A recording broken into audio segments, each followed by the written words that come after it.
যতটুকু সম্ভব তার থেকে কিছু অংশ দান করতে হবে। এই তিনটা গুণ যার ভিতরে আছে, প্রাথমিক পর্যায়ে তাকে আমি পরহেজগার বলতে পারি। প্রাথমিক ভাবে পরহেজগার বলতে পারি, মুত্তাকি বলতে পারি। কারণ মুত্তাকির অনেক বড় লম্বা একটা ঘটনা, অনেক লম্বা একটা ইতিহাস।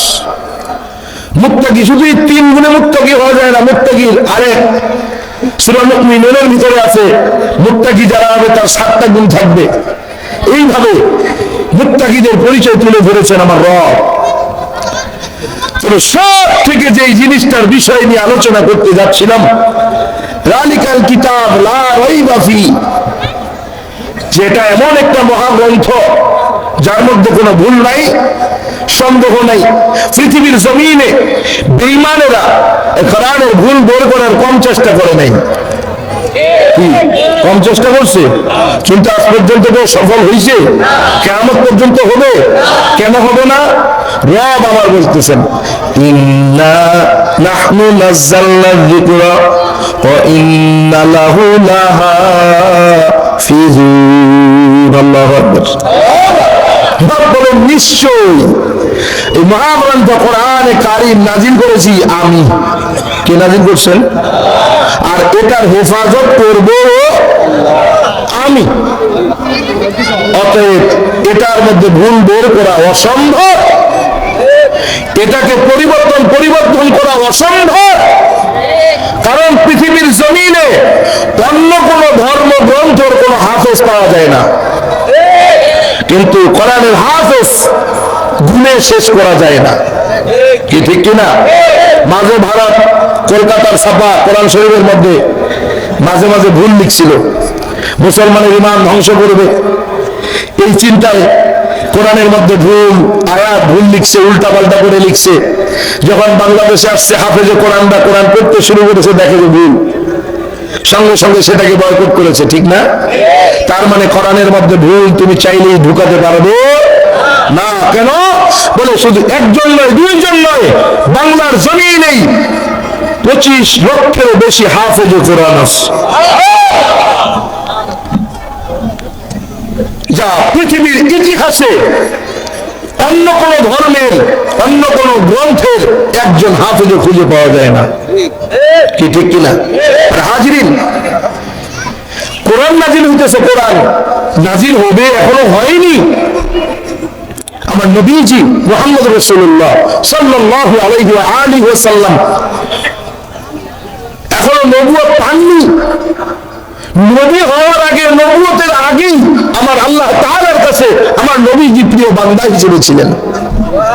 সুবহানাল্লাহ বলেন না? তখনই আমার নবীজি প্রিয় বান্দা। কেমন?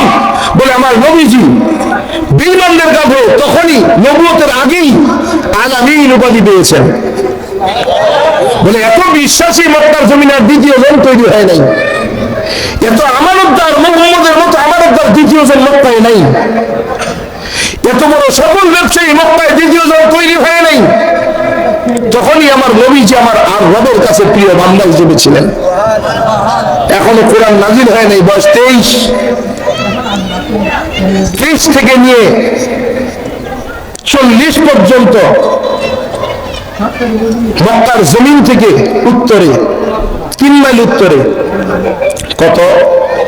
3 মাইল উত্তরে জাবালে নূর নামক পাহাড়ে হীরা গুহা নামক গর্তের ভিতরে 610 খ্রিস্টাব্দে 21 আগস্টে 20 রমজান দিবাগত রাতে মহান রব বিশ্বনবী মুহাম্মদ রাসূলুল্লাহ সাল্লাল্লাহু আলাইহি ওয়া আলিহি ওয়া সাল্লামের উপরে নবুয়তের সিলমোহর পাঠাইতেছেন। ওদিন আমার নবীর বয়স মাত্র 40-এ পদার্পণ করেছেন। আমার রব জিবরাইল আমিনকে পাঠিয়ে দিয়েছেন, জিবরাইল তাড়াতাড়ি যাও। সংক্ষেপে বলছি, অনেক বড় ঘটনা। এই 17টি বছর, 23 থেকে নিয়ে 40 পর্যন্ত 17টি বছর শুধু আমার নবীজি বিশ্ব নবী মুহাম্মদ রাসূলুল্লাহ সাল্লাল্লাহু আলাইহি ওয়াসাল্লাম ওই হীরা গুহায় বসে ধ্যান করতেছেন আর দোয়া করতেছেন, আয় রব গ্লানি যুক্ত সমাজকে গ্লানি মুক্ত করে দেন, এভাবে দোয়া করতেছেন। 40 বছর যেদিন পূর্ণ হয়ে গেল, আমার মহান রব জিবরাইল আমিনকে বললেন, জিবরাইল তাড়াতাড়ি যাও। আমার মুহাম্মদ এতদিন শুধু আমার প্রিয় বান্দা হিসেবে ছিল, আজকে আমার প্রিয় বান্দা মুহাম্মদকে নবুয়তের সিলমোহর দেওয়ার সময় এসেছে। যাও আমার নবীর, আমার বন্ধুর পিঠ মোবারকে নবুয়তের সিলমোহর লাগাইয়া দিয়ে আসো। সুবহানাল্লাহ বলেন। জিবরাইল আমিন আসলেন, অনেক বড় লম্বা ঘটনা। আমার নবীজি একটু ভয় পেয়ে গেলেন। বিশাল আকৃতির একজন ব্যক্তি সামনে আসলেন যখন, তখন তো ভয় পাওয়ারই কথা। বলে কত আকৃতি, কেমন বড়? বলে প্রধান চার ফেরেশতা জিবরাইল, ইসরাফিল, মিকাইল আর আজরাইল আলাইহিস সালাম তো আসলামের মাথাগুলো এত বড় ছিল যে একটা মাথাকে যদি চারি বানানো হতো, চারি বোঝেন, গরুর বাড়ি খাওয়ায়নি, এটা কি করা? চারি। বলে এক এক ফেরেশতার মাথাটাকে যদি চারি বানানো হয়, পৃথিবীর সমস্ত পানি যদি চারিতে ঢালা হয়, এক ফোঁটা পানি উড়াইয়া জমিনে পড়বে না। মাথায় এত বড়, এত বড় একজন আকৃতি নিয়ে এত বড় এক ব্যক্তি সামনে হাজির হয়েছেন। আমার রাসূল একটু ভয় পেয়েছেন, ডাক দিয়ে বলতেছেন, মান আনতা শায়খ, আপনার পরিচয় কি, আপনি কে? জিবরাইল আমিন বলতেছেন, আমি আনা জিবরাইল, আমি আল্লাহ পাকের ফেরেশতা জিবরাইল, আমি আল্লাহ পাকের বার্তাবাহক জিবরাইল, আমি আল্লাহ পাকের দূত জিবরাইল। বলে কেন আসছেন? বলে মুহাম্মদ, এতদিন তো শুধু আপনি আল্লাহ তাআলার প্রিয় বান্দা ছিলেন, আমার রব আজকে আপনাকে শুধু প্রিয় বান্দা নন, নবী এবং রাসূল হিসেবে কবুল করেছেন।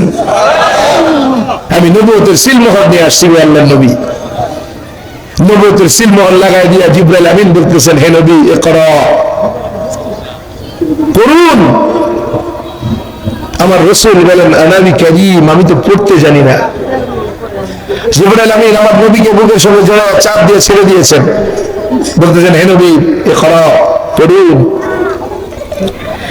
দ্বিতীয়বার বলছেন, আনাবি কারীম, আমি পড়তে জানি না। তৃতীয়বার বলছেন, তৃতীয়বার বুকে জড়ায় চাপ দিয়ে ছেড়ে দিয়েছেন। চতুর্থবার বলতেছেন, হে রাসূল, ইকরা বিসমি রাব্বিকাল্লাযী খালাক, হে রাসূল পড়ুন আপনার রবের নামের পড়া, যিনি আপনাকে সৃষ্টি করেছেন। সুবহানাল্লাহ।